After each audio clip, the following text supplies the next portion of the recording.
Hello, guys. Oh, David Vos here. Well, it's sunny again today. Yesterday we had tornado watches and straight line winds of 80 mile an hour. And I didn't think my camper would stay on my truck with that kind of wind. So I got in the truck, and I drove downtown and parked right up next to a building on the opposite side of the winds. And we made it through that. And so we had some fun yesterday. Didn't do a video. It's just been raining and raining and raining. And it's like the whole front yard's a big puddle. And it's kind of sad because the last few days it's all been bloomed out downtown here and all, in the area where I usually walk and stuff. But I wasn't able to go out walking or anything because it's just been raining and raining. Anyway, we're all safe and sound, and my doggies are safe and sound. Everything's good. Well, guys, isn't that funny, that little clip? It's funny more so because this is actually our life. We're seeing this kind of stuff. And to tell you the truth, I don't know that it's funny at all, because it's frightening in so many ways. It's just, you can't laugh at something where your life is in danger. I mean, they're literally coming at us with insanity all around. I was telling you guys about this Jim Brewer the other day. He did a whole hour special on the thingy, and it was kind of funny. But he's a little vulgar, but he had some good points. Well, somebody sent me a clip where he did a video with 2 or 3 other guys where they just talk about the craziness of things that's going on. And most of it was about the thingy. And they played a couple of clips, and you've probably seen these clips. I've seen them before. One of them was the head of Pfizer, which, by the way, I guess is German. He's a German guy. So it's like Ein Führer, right? He's the head of Pfizer. And he's sitting on stage. It's a little bit like the Billy the Gates thing where he's talking about depopulation. But in this case, he says they had this dream. We have a dream. It's insane, right? We have a dream by 2023, all the people will be dead. No, almost. No, he says, by 2023, they have a dream that they will reduce the world population by 50%. And I watched the whole thing, and I'm sitting there shaking my head, and it's scary, and I'm thinking, what? The one thing I'm thinking is that this is how I've been feeling. The way Jim Brewer was talking about it, it was like, is anybody listening? What kind of insanity is the world into that nobody seems to care? That we're all D-Y-N. And they also showed something that I hadn't seen before. A little chart or something of the population of the United States. And it shows in 2016 that the population of the United States would be 316 million. 316 million people. Sorry. And by 2025, it says there would be 69 million people. They projected. So, of course, you hear Elon Musk saying all the time that there's a population crisis. The world population is going down. I guess China's losing many millions of people. The United States is losing people. And we're like, why? All of a sudden, it was this supposed crisis of population. And now all of a sudden, we're losing people. Well, it's incomprehensible that, you know, like somebody the other day said something like, oh, I disagree with you, Dave. I think Fox News is wonderful. They're always saying good stuff. But here's the problem. They say what they're allowed to say. It's evidently okay to talk about the thingy now. A little bit. Right? They pretend they don't want you to talk about it, but they don't say anything now about so much about talking about that too much. If you do it in the right way. And there are certainly individuals like Redacted and Tucker Carlson that is saying stuff. Good stuff. And you think, wow, they're good people. They're saying good stuff. The problem is that most of the people on Fox News aren't saying much good stuff at all. And if they do say something good here or there, we are still faced with the problem that we're all about to die. And I don't see any kind of surprise on their faces or any lawsuits. And then they all high-five each other at the end of their programs, and they go on each other's programs and smile. So it's like they're allowed to tell us what's going on, but who would come on the news and say, okay, today in the news, we're all going to die, and then just move on? Turn it over to Al Roker and talk about the weather. It is just incomprehensible to me that we could be facing mass extinction, the end of the world.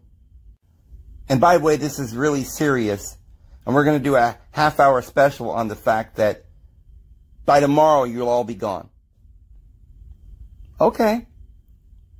Well, it just seems a little more serious to me than that. It seems like something that maybe should require an hour special. No, maybe it should require somebody getting serious and having senators come on and demanding what they're going to do about it. And, you know, something really big.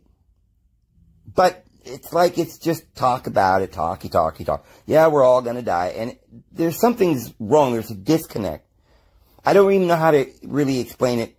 I think the real problem is the fact that the whole entire world just seems like they seem to think that it's just fine that only one person somewhere in Fox News even mentions the fact that we're all perishing.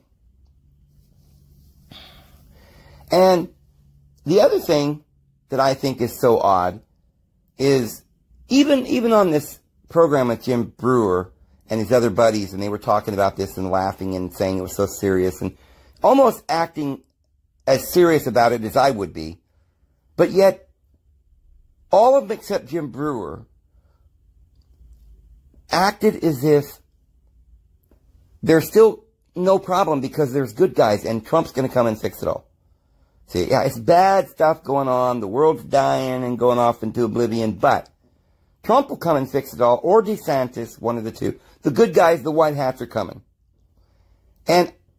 But even Jim Brewer says he goes back and forth on the fence about that. He's not sure. He's not sure if anybody's going to... And he did mention, sometimes he wonders if it's not a big hoax and they're all in on it. And I find it so completely amazing that there is anybody on the face of the earth that hasn't heard about this. But like they're saying, you tell people, and they're like, oh, I don't believe you. Show me in the news. If it ain't on TV, I don't believe it. And it's like, wait a minute, it's on TV every day, but nobody even, it's not registering. Like I said, people on Fox News are telling you the world's coming to an end. It's just that they're not telling you with the kind of telling that one should be told. And nobody seems to care, and nobody seems to know anything. And by the way, the white hats are going to take care of everything, so don't worry. Hey, the the military-industrial complex will save us. Really? I thought those were the guys that we had to worry about. Those are the ones planning our demise. But yeah, this is how that is. So then I wanted to put the clip in this video that they had in their video.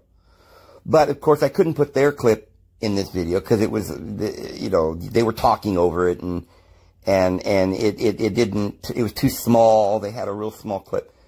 So I went to go find the original clip so I could give you guys a real good, clear audio hearable video clip of it.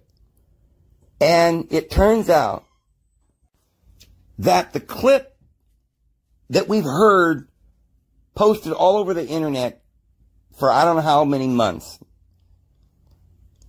has been altered. And the guy didn't actually say that. He does not actually say that it was their dream to lower the world population by 50%. It's been edited. What he said was it was their dream to lower the price of their pharmaceutical their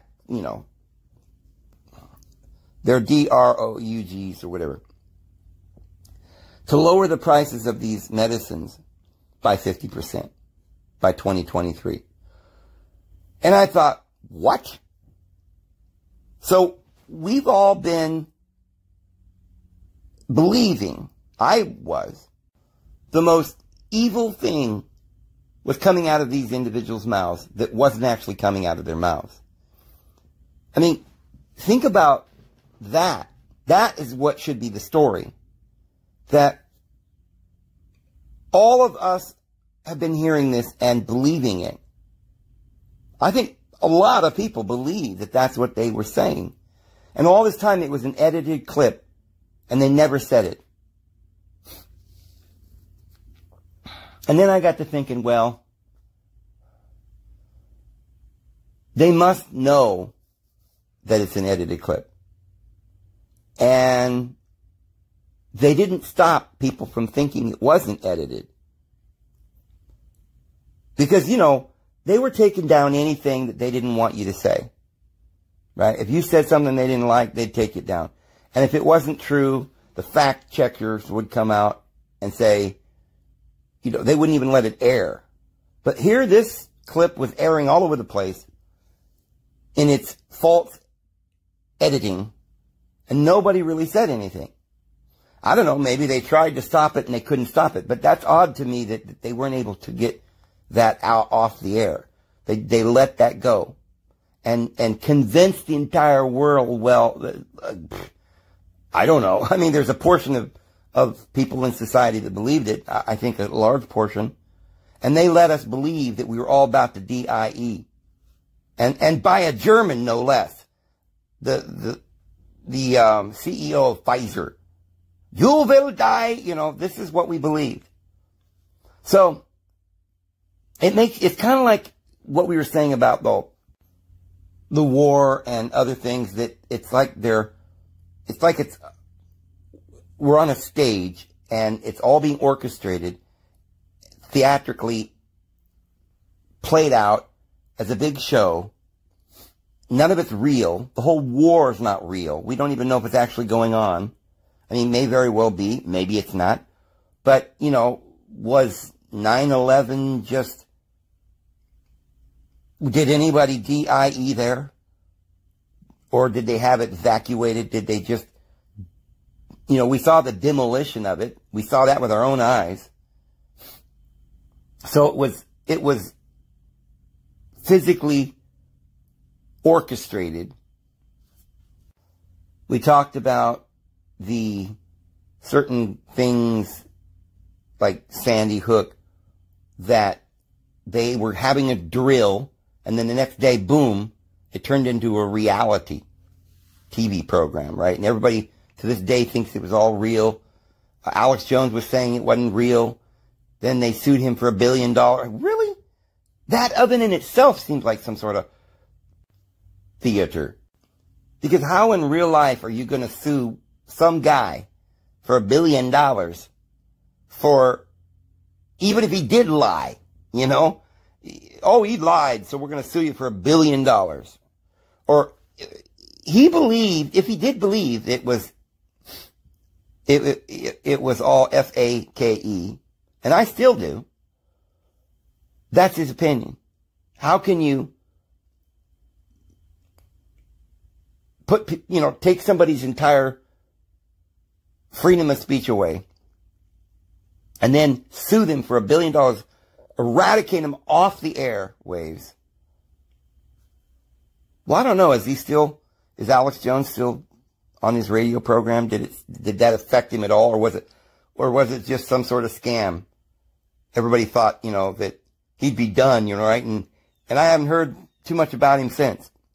So maybe somebody would know it if he's actually out there still. Is Alex Jones out there still on the radio? I don't know.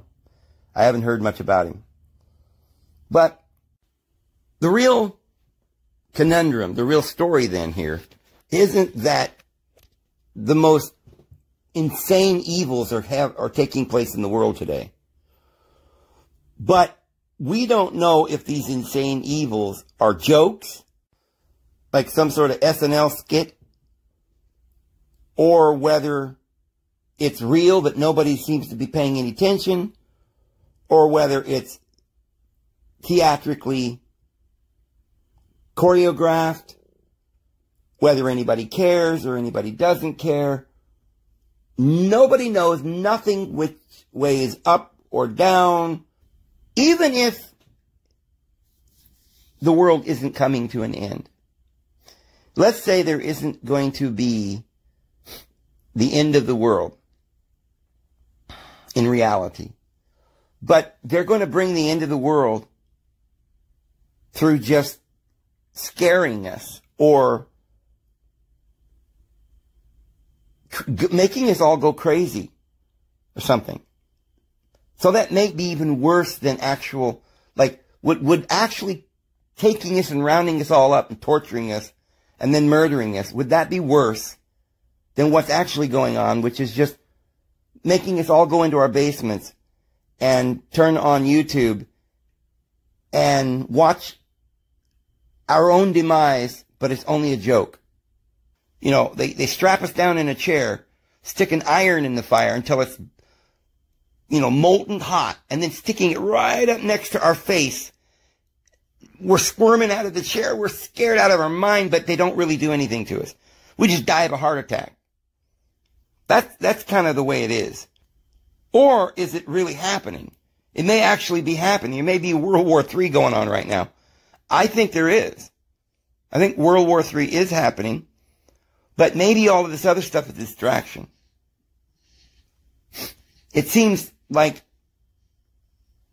that Biden has hired all these transgender people in his cabinet. It's got to be some kind of a joke. The other day, Pete Buttigieg, I guess he's married to some guy, or they just got married and they went on their honeymoon or something. And he had to take a couple months off for that, right? While all this other stuff's going on, he didn't know what was going on. And it's just insane. I think some of you guys don't really mind if the world's coming to an end and we're all being tortured and the most evil, wicked things are about to happen.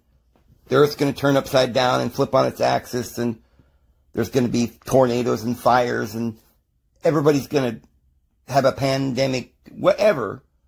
As long as you hear about it on the news and they're upfront with us and telling us, hey, we're going to start whacking off the little kids now.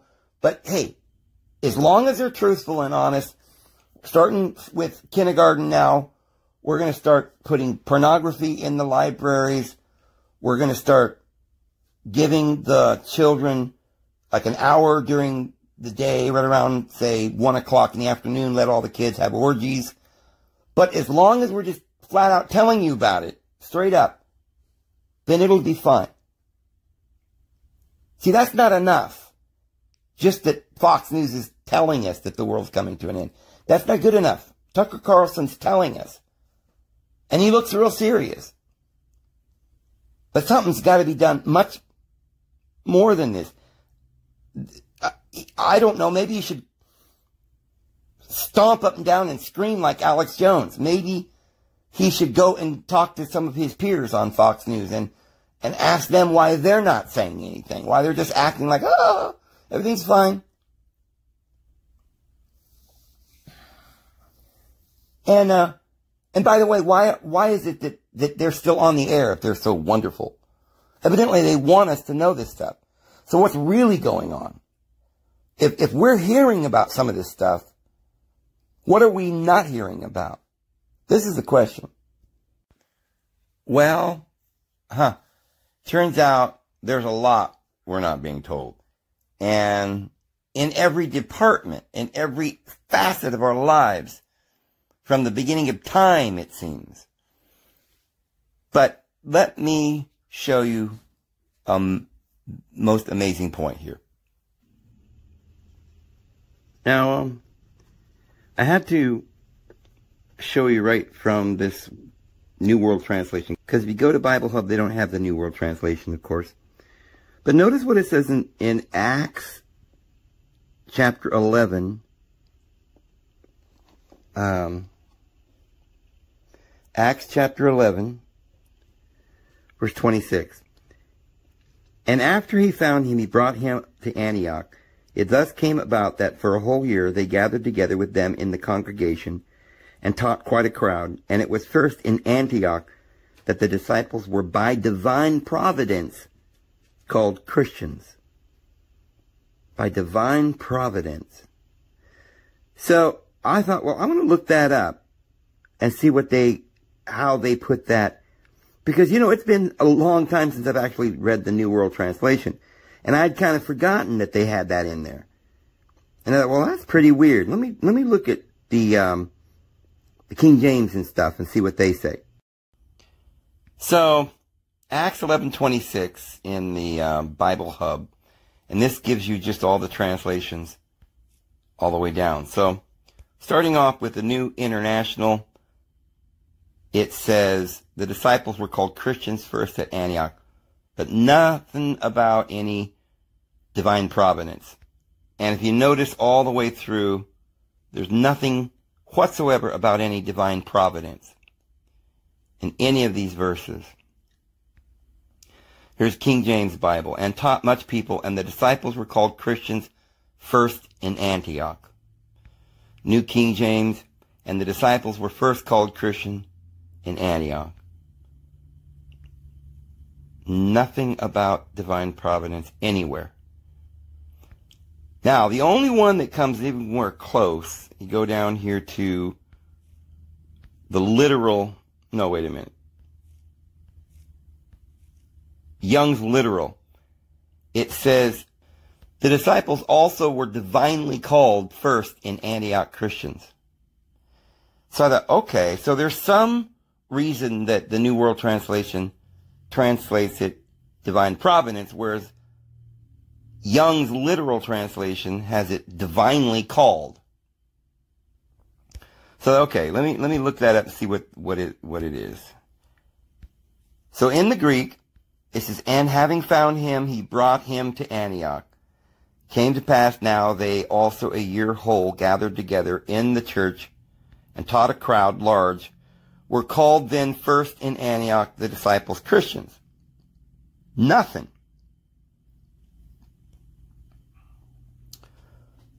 So I thought, well, I wonder what this word we're called, is in Greek. In Greek, it says to transact business. That's the definition. To make answer. Doesn't sound too, nothing like divinely inspired or anything like that. Usage, originally, I transact business. Then, act of God. I warn, past, I am warned by God probably in response to an inquiry as to one's duty. They're still not telling you what this word means. B, I take a name from my public business, hence I receive a name by am publicly called. All right, still don't know where they're getting it. Then you keep going, and it says a legal agreement for transacting business properly to admonish on the basis of a valid standard what has true worth. Used of God admonishing, warning people. Well, I still don't know what in the world's going on. From Krema, transact business to make an answer. We got to go all the way down here to number 2. And here's what it says. To give a response to those consulting an oracle. Whoa. Diodorus, Plutarch, used of God in Josephus' Antiquities, universally dropping all reference to a previous consultation, to give a divine command or admonition, to teach from heaven, with a dative of the person, passive followed by an infinitive, revealed, to be divinely commanded, admonished, instructed, warned of God, to be the mouthpiece of divine revelation, to promulgate the commands of God.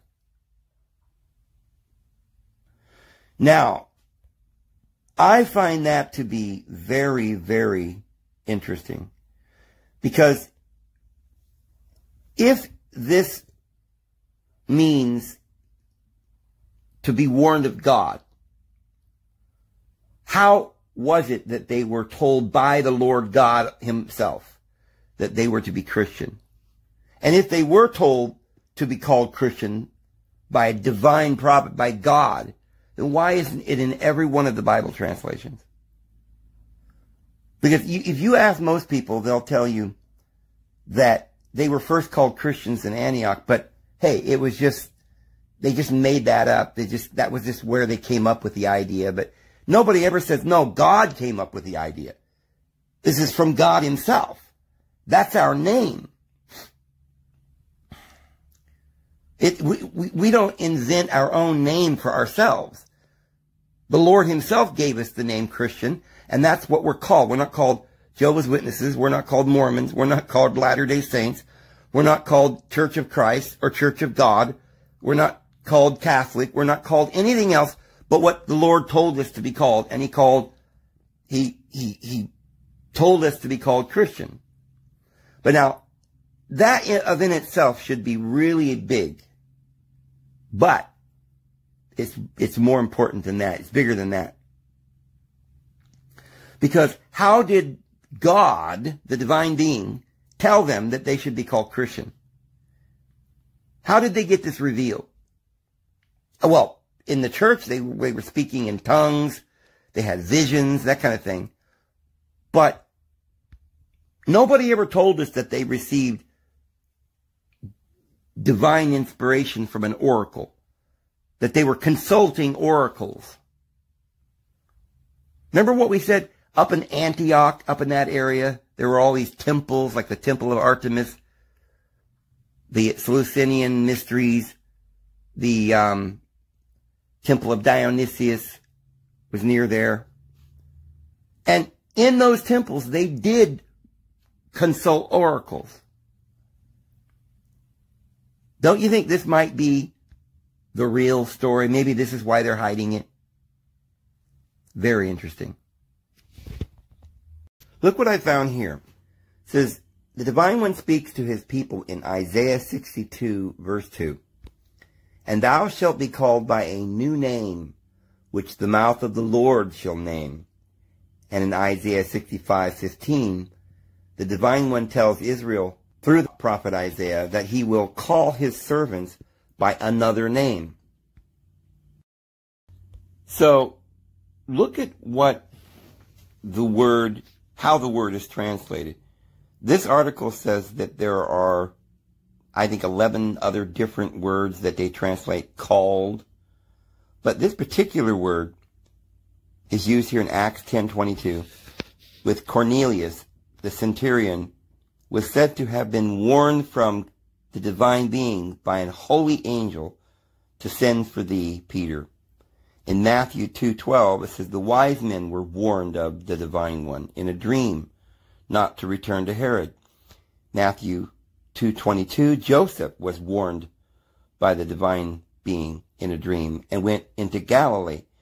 And in Hebrews 11:7, the subject of faith, Noah was warned of the divine one. In each case, they received divine revelation. And in Luke 2:26, it was revealed, that's the word chromatio, unto Simon by the Holy Ghost, that he should not see death before he had seen the Lord Christ. Simeon received divine revelation. So, it's pretty clear that the word that is used, they were called Christians, means that they received a divine revelation. And I thought, as I was thinking about that, I thought that really proves how Jehovah's Witnesses know full well that they're lying to their people. Because they came up with this name for themselves called Jehovah's Witnesses.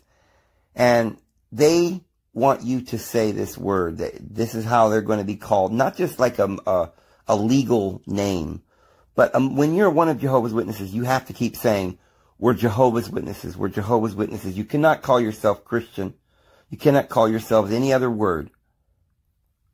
You can literally be disfellowshipped if you say, well, I'm just a Christian. No, you have to say, I'm a Jehovah's Witness. But you see, they know because they translated that verse. And they knew about that verse and that word meaning divinely revealed.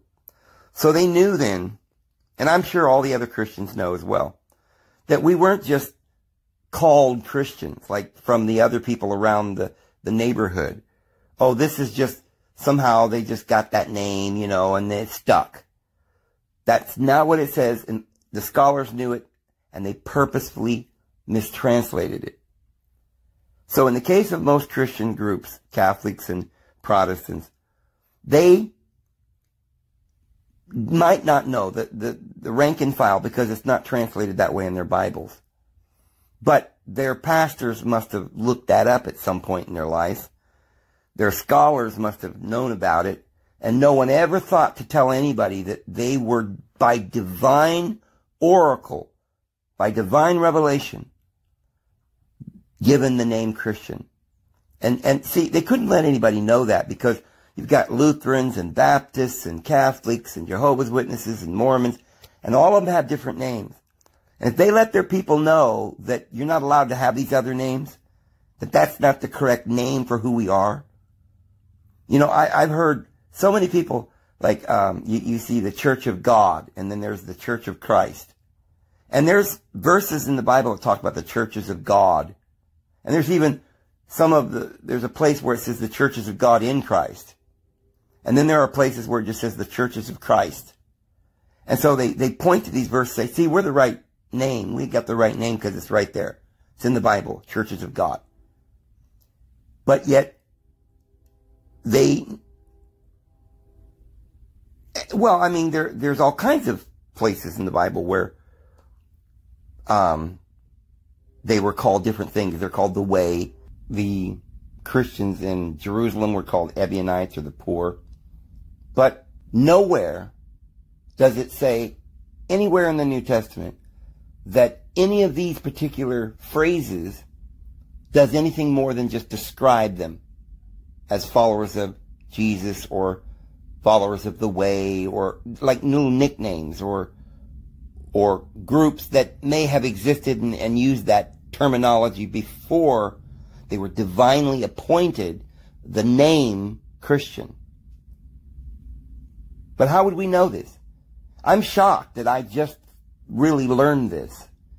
I know I've seen this years ago. I'd seen it. I used to read it in the New World Translation all the time. But it never really hit me. I was mesmerized by their insanity. And I just thought, oh, well, we've got to be called Jehovah's Witnesses. I remember as a Jehovah's Witness thinking, why would we be called Jehovah's Witnesses? First of all, the word Jehovah is not even in the New Testament anywhere. But this weird logic that they use, they mesmerize you and they box you into a corner.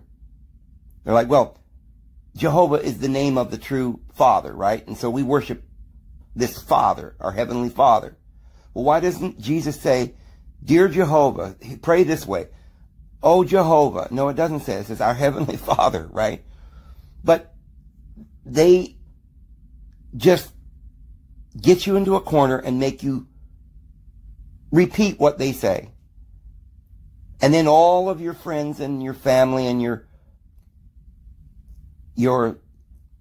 people, they all stand in unison and demand that you do what they do. And you think, well, I guess it's no harm in calling myself this or that because, you know, after all, Jehovah must be the Lord's name, right? Of course, I didn't know at the time that Jehovah was not even the Father of Jesus Christ. But it's shocking to me that all these years I had no idea that the word Christian is the only name that we were given by divine revelation. Isn't it weird that there's not one, it doesn't seem like there's one church on the face of the earth or any group of people anywhere that knows this. Even those who use the New World Translation, and it's written right there. And that's pretty odd that they were willing to translate that correctly when no one else was willing to do it. And in every other case, they seem to be always purposefully mistranslating the Bible. I don't know, maybe the Lord got them to do that as a testimony against themselves. Because they're the only ones, it seems by, out of all the Christians that are running around saying something completely, I mean, at least most Christians call themselves Christians. Whereas Jehovah's Witnesses are mostly called Jehovah's Witnesses, right? But, yeah, I think this is really, really important. But it also begs the question, how was this oracle given? Was it just from the Christians there who had dreams and visions? And they said, oh, the Lord gave me a vision. We're supposed to be called Christian. Because remember, in this area up in Syria, they did have these Sibylline oracles and the oracle at Delphi and things like this. It's pretty interesting. But I think that they were given the visions, just like it says in the Bible. They were speaking in tongues and they had visions and so forth. But anyway, guys, I'm going to go ahead and go because I'm still not feeling very well. Still have like a headache. And so I'm going to go ahead and go, and I hope you have a wonderful evening. May the Lord bless you. We'll see you tomorrow, guys. Have a good one.